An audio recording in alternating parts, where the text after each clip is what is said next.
দেখো তো এখানে কত মাছ আনা হয়েছে, 3টে বড় বড় খসলা মাছ। তারপরে দেখো কত বড় একটা ভোলা মাছ। ভোলা মাছটা দেখেছো কত বড়? আর সাথে এই মাছটা কি, এই মাছটার নাম আমি সত্যিই জানি না। ভোলা মাছটা যখন মাপ করতে গিয়ে ওজন কম হচ্ছিল তখন ওই ছোট মাছটা দিয়ে দিয়েছিল। এই মাছটার নাম আমি কিন্তু জানি না, কিন্তু খেতে যখন হচ্ছিল খুবই সুস্বাদু ছিল। তো আজকে এতগুলো মাছ কিন্তু রান্না হবে, আর সাথে টনি চিংড়ি। এই যে দেখো টনি চিংড়িগুলো কিন্তু সবকটা জ্যান্ত ছিল যখন আমি কিনেছিলাম, আর এখনও একটা দুটো পা কিন্তু নড়ছে। তো যাই হোক, এই চিংড়িগুলোর ভাপা হবে। তো কেন এত আয়োজন সেটাও তোমাদের পরে বলবো। এই যে দেখো মাছের ঝাল দেওয়া হয়ে গেছে, খসলা মাছের সব কটা ঝাল দেওয়া হয়েছে,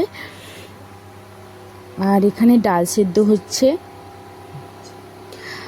আর এখানে হয়েছে চিংড়ি মাছের ভাপা, সে যে টনি চিংড়ি দেখছিলে তোমরা, তারই ভাপা হয়েছে।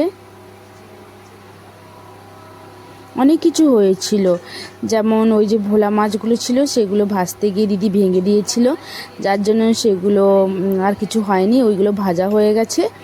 আর সাথে উচ্ছে আলুর ভাজা, আর এখানে হয়েছিল ঝিঙ্গা আলুর পোস্ত। তো এবারে বলি এত কেন আয়োজন। তো আজকে আমার বাবা মা গয়া রওনা দেবেন পিতৃদর্পণের জন্য। তো এই জন্য সবাই এসছিল, শুধু ছর্দি আর বোন আসেনি, নাহলে আমার 3জন বোনই এসছিলাম। যাই হোক, বড়দি বাড়িতে ছিল, আর মেজদি শেষদি আর আমি এসছিলাম। আর এখানে সবাই খেতে বসে গেছে, কারণ তাড়াতাড়ি খেয়ে নেওয়া হচ্ছে। এই জন্য বাবা মারা যেহেতু বেরোবে, তো আমাদের খাওয়াটা ঠিক 12টার মধ্যে হয়ে গেছিলো। এখানে সবাই পাতায় খেতে বসছি, কারণ থালালালা মাজতে কোনো অসুবিধা হবে না বলে। শেষদি বেরিয়ে যাবে, কারণ শেষদির মেয়ের পরের দিন পরীক্ষা আছে, তো টিউশন আছে, ওই জন্য ও বেরিয়ে যাচ্ছে দেখা করে বাবা মার সাথে।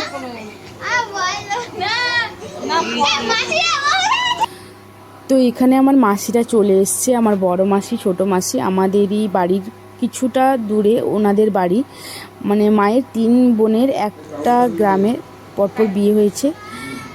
তো ওনারা চলে এসছে বাবা মার সাথে দেখা করার জন্য। এখানে বাবা মা পুরো রেডি রওনা দেওয়ার জন্য। বাবা সব কিছু গুছিয়ে নিয়েছে নাকি ঠিকঠাক করে চেক করছে। আচ্ছা, এখানে ফোন নাম্বার লেখা হচ্ছে মাকে দেওয়া হবে বলে। তো এখানে আমার তোমাদের বাবাইদার নাম্বার আর আমার মেজদির হাজবেন্ড জিজার নাম্বার লিখে দেওয়া হচ্ছে, আর বাবার নাম্বারটা দেওয়া হচ্ছে বাবা মাকে। বিশেষ করে মাকে ওটা দেওয়া হবে, কারণ মা তো কানে শুনতে পায় না, আর কোথায় যদি হারিয়ে টারিয়ে ফেলে। বাবাকে আমরা জানি বাবা সবটা করে নিতে পারবে, কারণ ওটা ভরসা পাই। ওই যে দেখো এবার রওনা দেবে মা, ঠাকুরকে প্রণাম করে রওনা দেবে এরপরে। তো আমি এখানে বলে দিচ্ছি বাবা মা তোমরা সাবধানে আসো, সবাই বলছে সাবধানে আসো। মাকে মাসিরা পই পই করে বলছে যে দিদি তুমি কোথাও যাবে না, তুমি সাঁতার জানো না, জলে নামবে না, মানে এইসব বলছে। আর বাবাকে যাতে না ছাড়ে, মানে বাবার সাথে সাথে থাকে, কারণ পিতৃদর্পণে মহালয়ার দিন আমরা সবাই জানি যে প্রচণ্ড ভিড় হয়, অসম্ভব ভিড় হয়। মার মুখে ফোনেও শুনেছিলাম অসম্ভব ভিড় হয়। তো যাই হোক, ওনারা এই যে মা এখানে ছাতা নিচ্ছে, বৃষ্টি ওয়েদার, যখন তখন বৃষ্টি হয়ে যেতে পারে, ওই জন্য 2টো ছাতা নিল, দিয়ে যে রওনা দিল।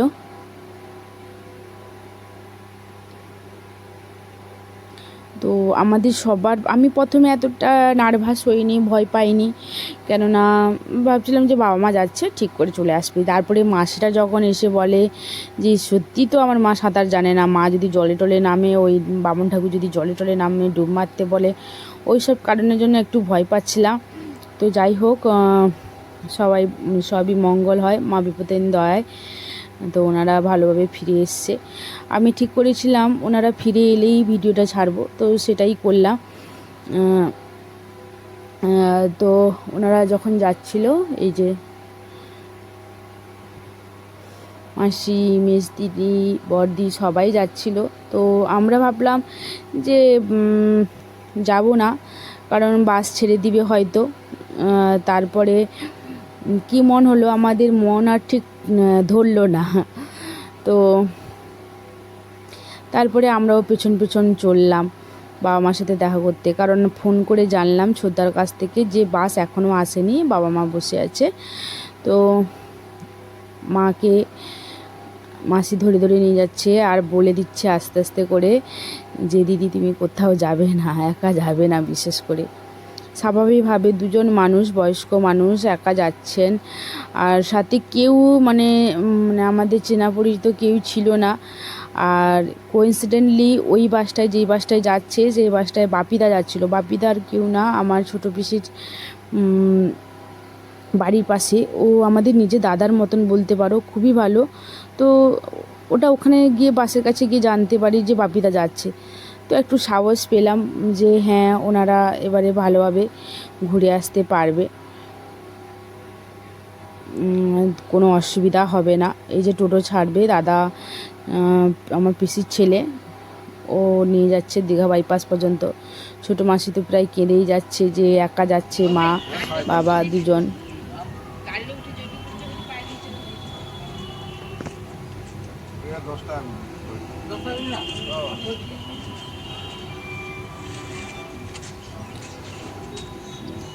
এই যে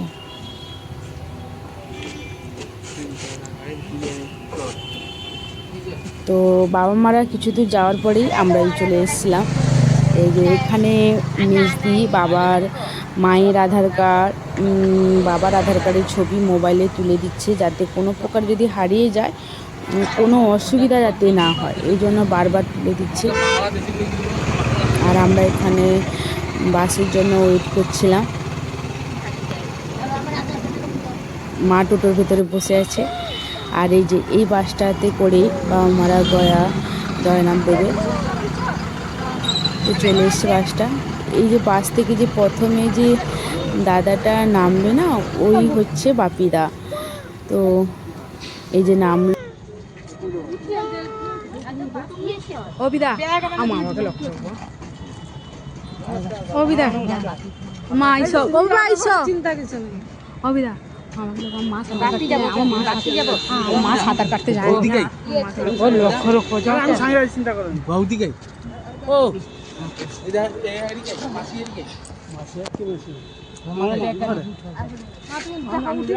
গাড়ির ভিতরে ছবি উঠিয়ে